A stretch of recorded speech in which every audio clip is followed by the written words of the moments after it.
Hello there my dear friends, and welcome back to another Star Wars video. So, Christmas has come and gone. Whether you celebrate or you don't, I hope you're having a wonderful festive season. And before we dive into the main topic, I actually want to begin with a very important question. As we go into the new year, what is your one wish for Star Wars in 2026? Does it concern the Mandalorian and Grogu movie being good? Is it related to Ahsoka? The Maul show? Let me know down below. Your answers can be in-universe or out-of-universe. Let's get a conversation going, but no more jibber-jabber my friends.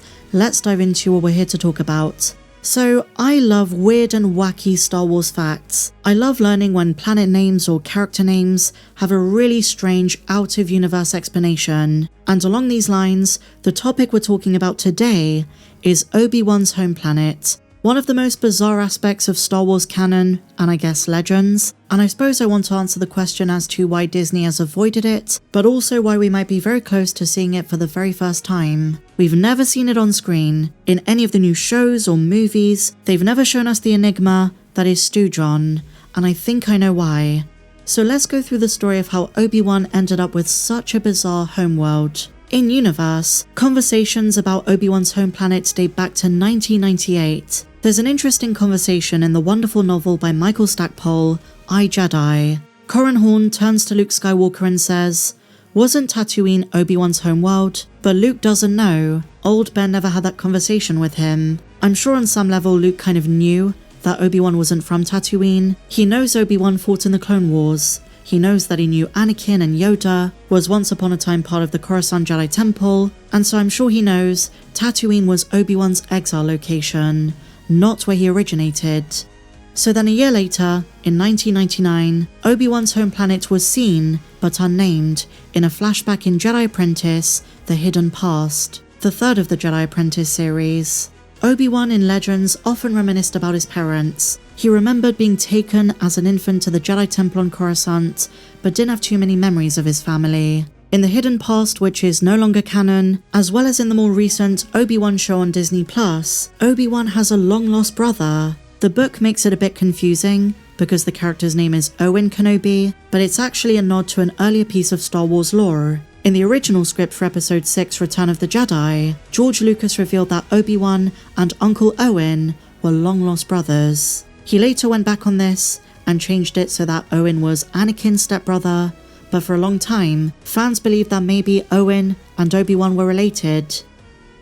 So now we fast forward to June 2010. The Clone Wars character encyclopedia changed everything. It listed Obi-Wan's home planet as Coruscant, which I suppose, given everything we know about humans in the Star Wars universe, makes a lot of sense. Humans are noted as the galaxy's most prosperous and politically dominant species, with millions of major and minor colonies and tribes galaxy-wide. Believed to have originated on Coruscant, they could be found pretty much anywhere. And because Coruscant has consistently been Qui-Gon's home planet, also making it that of Obi-Wan, to me makes a ton of sense. And it was also noted, and I kid you not, I know the wording is a bit unfortunate, given this is something of a meme these days, but Kenobi never touched grass. It said, quote, "Residential areas on Coruscant were high above the surface, with unnatural metallic floors that lacked grass for young Obi-Wan to come into contact with." And maybe just like Qui-Gon, according to this explanation, he was obsessed with the Great Tree, the smallest hint of greenery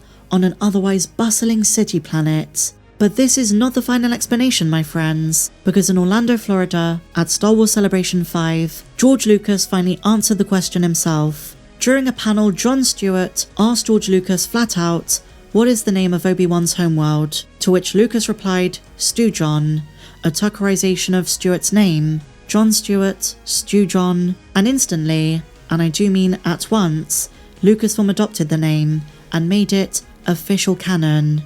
Shortly after, official Star Wars Twitter feeds reported on this, which led to some Lucasfilm staff, including author Daniel Wallace and Holocron continuity database keeper Leland Chee, to confirm on their respective Twitter feeds that Stewjon would be recognized in every future edition of the Essential Star Wars Atlas. According to Wallace, they took it so seriously in fact, Stewjon fell under the category of G canon, which means George Lucas canon, superior to any other source because the information was provided directly from George Lucas himself. It was the highest form of Star Wars continuity pre-Disney, and this incident was very similar to George naming Conan Antonio Moti after comedian Conan O'Brien. That's right, my friends, for many years we didn't know his first name. In a conversation with Conan O'Brien, George Lucas decided to finally give Moti a full name.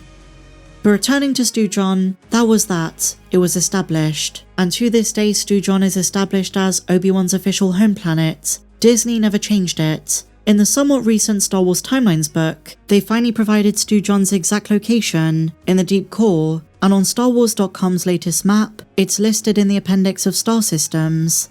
Now look, the question is, if they're acknowledging it, if they're starting to include it in more source material, then why are we yet to see it on screen? Why have there been no Easter eggs or mentions of it? And specifically, why wasn't it mentioned in the one show dedicated to Obi-Wan? I think for a minute back in 2022, Deborah Chow teased that we might see something relating to his homeworld, but it ended up just being a big red herring. And this is why I'm a bit conflicted, because Disney likes to mention Obi-Wan being a Stewjonian. We've also had a second Stewjonian come up in a comic. I'll touch upon this in just a second. But at the same time, while they maintain it as part of the established lore, they might find it a bit too ridiculous for the on-screen stuff. Because reference books, the odd comic, and a novel are not treated the same as the canonicity of the shows or the films. It seems like it would be such a fascinating planet. Even if they don't want to make connections to Obi-Wan himself, it'd be great to see the place he was born. I genuinely think it's because they believe the name is ridiculous. The name itself came about as a joke.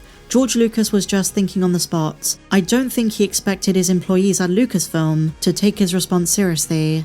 And now, because it's been printed in so much material, they're kind of stuck with it. But I'd love for one day to see Stewjon on screen. But a very interesting fact is in 2017 Star Wars Adventures comics, they introduced us to another Stewjonian, a member of the Rebel Alliance called Tad Martines. He was part of a diplomatic mission to the planet of Tybrin, and met both Luke and Leia. So I wonder if one day they will return to Stewjon. Are we going to see it properly at some stage? It seems like the kind of thing Dave Filoni or Jon Favreau would do, and I say this because they love callbacks, and they love cheeky nods, especially where it concerns things that relate to George, or things that George said. In the most recent trailer for The Mandalorian and Grogu, we're seeing a real-life Dedrick chessboard. Not the pieces, the aliens themselves in action. So I keep my fingers crossed, but if you wanted the reason, I just think Disney's a bit too afraid. But I suppose the real thing I'm surprised at is they never actively changed it. They never decided, for the new Star Wars canon, for Disney Star Wars canon, Obi-Wan's home planet is going to be, I don't know, Coruscant or somewhere else. But because I think we're done with Obi-Wan for the meantime, hopefully he appears in Ahsoka, but in terms of his own story it's kind of finished. If we do see Stewjon, it won't be in the context of Master Kenobi. Maybe in an upcoming movie, maybe in Mando, or maybe in Star Wars Starfighter.